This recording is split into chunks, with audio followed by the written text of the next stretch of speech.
When people talk about the return of the living dead, they usually bring up the same handful of things. The punk soundtrack, the melted faces, the half-corpse strapped to a table whispering about the pain of being dead. Why do you eat people? Not people. Brains. It's remembered as a chaotic, over-the-top horror comedy that plays like an outgrowth of the Romero films, specifically the first one, 1968's Night of the Living Dead. But behind all the noise is something much more unsettling. The film isn't interested in survival or logic. It creates a world that's already lost from the get-go. I've always been drawn to zombie stories. In high school, I played Ben in a stage production of Night of the Living Dead. Romero's version of the apocalypse was simple but heavy. It treated death like a slow failure, something that built over time and wore people down. When I first came across Return of the Living Dead, I figured it would be the opposite. The tone looked messy, the characters looked like caricatures. It seemed like the kind of movie that didn't take anything seriously. But I was into punk music, and the idea of zombies with attitude felt like a fun detour. Then, early in the film, Frank Johnson tells the character of Freddy that the movie, Night of the Living Dead, is a movie, in universe, and it was based on a real event. According to them, Romero got the details wrong. The real story involved missing military chemicals, corporate negligence, and something left to rot in a warehouse. That's not possible. I mean, they showed zombies taking over the world. Well, they changed it all around. The moment doesn't come with dramatic music or a sinister pause. It's passed along casually, as if it's just trivia. Frank in that scene is just trying to scare and impress Freddy, but once you hear it, the tone of the movie shifts entirely. It's the film's way of saying the rules of Romero's films don't apply here. That was the movie, this is reality. He changed all the facts around. So what really happened? It implicitly reframes Romero as someone who got the story wrong. And that's where the dread starts to really take shape. At first, the movie is noisy and fast-paced. The characters yell, argue, and act with confidence. They make plans and expect them to work, but none of it holds. When they try to do logical things like chopping the head off or burning the body, it only makes things worse. Calling for help only increases the body count. I mean, my shirt literally says, "Send more paramedics." It's one of the best scenes in the entire movie. I'm in distress. Send more paramedics. Every time the characters think they've solved the problem, the film shows them a new way to fail. The sense of control that usually defines zombie movies is replaced with confusion and escalation. Perfect for a horror movie. The tone never breaks completely. The humor is still there, the energy stays high, but over time the optimism runs dry. The characters look more exhausted and the violence doesn't feel fun. The fear doesn't come from jump scares or, spooky scary zombies. It comes from the realization that there is no plan, no rule, or no final act where anyone gets out clean. By the time the military intervenes, the only solution is to just fucking nuke the town and hope that it will somehow work out, which it doesn't.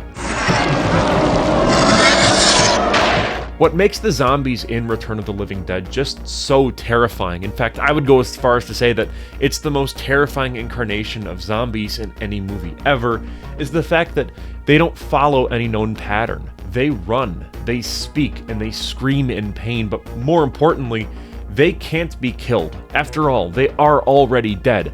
How do you kill something that cannot be killed? The usual rules of zombie fiction are introduced only to be discarded. The characters believe that they're facing something familiar. They assume a shot to the head or a severed limb will end it.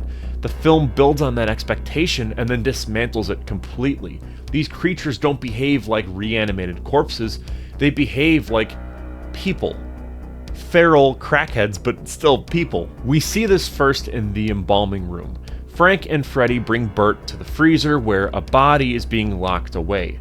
It breaks free and it doesn't stagger or shuffle. It explodes out the door with unnatural speed. The limbs are flailing, the mouth is wide and screaming, and Bert reacts immediately, driving a pickaxe through the skull, but it has no effect. The corpse keeps moving. Its limbs thrash, its mouth snaps. The sound doesn't stop. What follows is a measured escalation. They hold the body down and begin cutting it apart, head first, and it still just screams as they cut through the throat.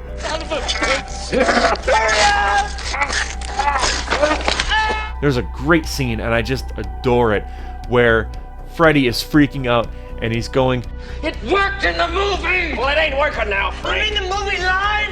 That line delivery is just fantastic, and I love it. Eventually, they cut the arms, legs, torso, and the head into separate pieces, and then put those pieces into separate bags.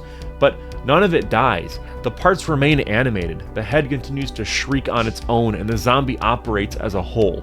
The scene lingers longer than expected because the film wants you to watch how horrifying this failure is in real time. This is the moment where the film drops any pretense of recovery. Up to this point, the story has moved with urgency, characters act decisively and believe that their choices will matter, but that momentum dies in the embalming room. The body can't be disabled, the pain can't be stopped, and the threat doesn't reduce even when attacked. Even cremation, introduced later as a last resort, only spreads the contamination. It takes the ashes of the zombie and it just spreads them into the rain clouds, carrying the problem into the next phase. The scene in the embalming room, which I think is the most important scene in the whole movie as it's the crux of everything, is built to sever the connection between action and outcome. The methods we've been comfortably consuming for decades and that we've seen being used in zombie stories offer no protection here. Each failed attempt creates a new complication. The tools that should bring relief only confirm how little control anyone actually has. From this point forward, the film stops functioning like a survival story and starts working like a closed loop. The horror is no longer about the dead. It's about the fact that nothing can stop them. The characters in Return of the Living Dead are often written off as being exaggerated or one note, but each of them embody a different response to collapse. Frank believes in rules. He's spent his entire life working within a system and trusts that procedures will keep things in order. When he and Freddy become infected, they try to manage the fallout like a workplace accident. Freddy is younger, more impulsive. He panics, but still thinks someone else will know what to do. Bert takes control immediately, barking orders and pushing forward without hesitation. He believes that leadership is enough. None of them are incompetent. They're not stupid, but none of them are prepared for a problem that can't be solved. Meanwhile, Tina isn't framed like a traditional final girl. She doesn't gain control or uncover a weakness, she just survives long enough to watch everyone else die. When Freddy turns, she doesn't run away from him, she locks herself in a mausoleum with his body, hoping that he'll return to normal, but of course, he doesn't. Her arc is about endurance, rather than survival and triumph. She lives with the consequences instead of just escaping them. And like the others, she perishes from the bomb. The visuals in Return of the Living Dead are shaped around confinement and collapse. Most of the film takes place in three main locations: the warehouse, the mortuary, and the cemetery. Each space is closed off, and every attempt to leave one location only leads the characters deeper into another. The settings form a loop that traps them in repetition. No matter how far they move, they remain surrounded by the same spreading problem. Yes. The final act begins when Bert finds the number printed on the side of the chemical drum, which houses Tarman, one of the best characters of all time. I haven't talked about Tarman much, but seriously, so wicked. They got a contortionist to actually move around like that so that it looks inhuman. Great character. Horrifying. I would hate to have to encounter someone like Tarman. It's such a good horror villain. Anyways, the number that's on the side of the chemical drum is the last option available. The dead have taken over the streets, the police are gone, and the remaining survivors are boxed in with no other options left. The number connects him to Colonel Glover, a military officer who we've seen every now and then throughout the film in what seems like disconnected shots, where you're just kind of left thinking, why are we randomly following this military officer while our characters are being tormented by the dead? It turns out he's been tracking the missing trioxin containers since the film's opening.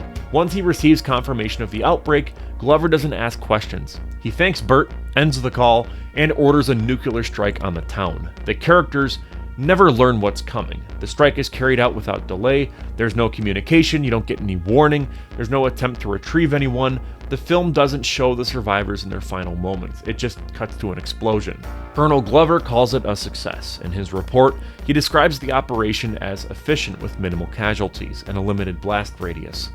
He believes, wrongly, that the problem has been solved. While he delivers the report, smoke from the fires drift into the sky.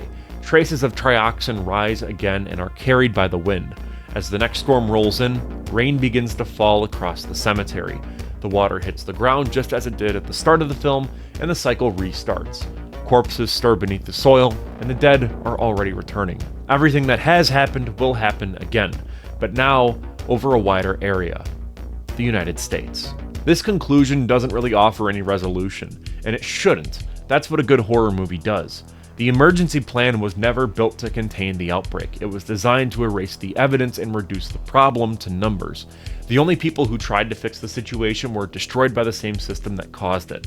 No lesson is learned. The ending confirms that failure is acceptable as long as it's quiet. The response is treated as a success, because no one is left to say otherwise.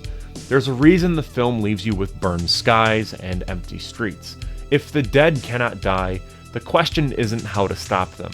The question is why the living keep trying. What would be the most horrible way to die?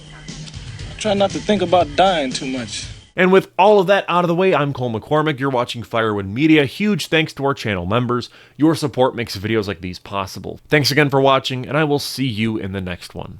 Peace out.